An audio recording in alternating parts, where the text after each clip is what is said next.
आयुष मंत्रालय की ओर से योग दिवस को लेकर व्यापक तैयारियां की जा रही है। इसी संदर्भ में आज नई दिल्ली में वैश्विक शिखर सम्मेलन योग कनेक्ट का आयोजन किया जा रहा है।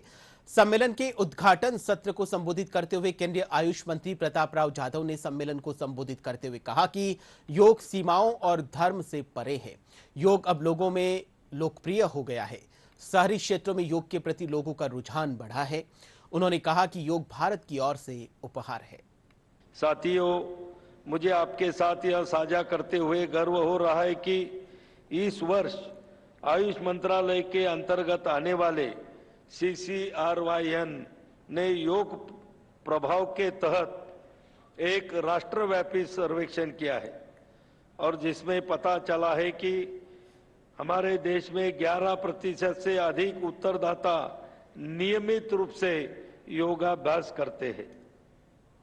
सामान्य प्रोटोकॉल के बारे में जागरूकता 39% से अधिक लोगों में है। पिछले 10 वर्ष में अंतर्राष्ट्रीय योग दिवस के अवसर पर कम से कम 33% लोगों ने सामुदायिक कार्यक्रमों में भाग लिया है। ग्रामीण क्षेत्रों की तुलना में शहरी क्षेत्रों में बेहतर जागरूकता और भागीदारी दिखी। तो 11वें अंतर्राष्ट्रीय योग दिवस के जो आगामी 21 जून को होने वाला है,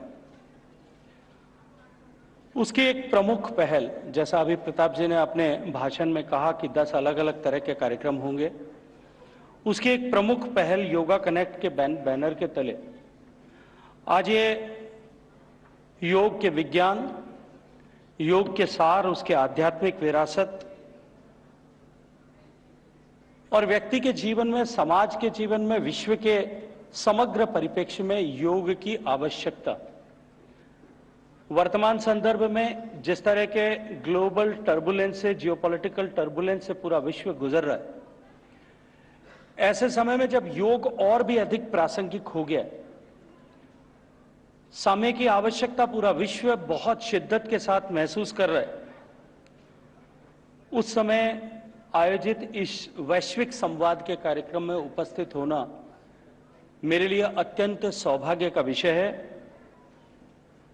एक ऐसा अनुष्ठान जो 2015 में प्रारंभ हुआ था, माननीय प्रधानमंत्री जी के नेतृत्व में, जिस शाश्वत ज्ञान ने मानवता के कल्याण के संकल्प और भारत के दर्शन का विस्तार किया, भारत की एक नैसर्गिक प्रतिबद्धता विश्व बंधुत्व और विश्व कल्याण की है, उसको विस्तार दिया।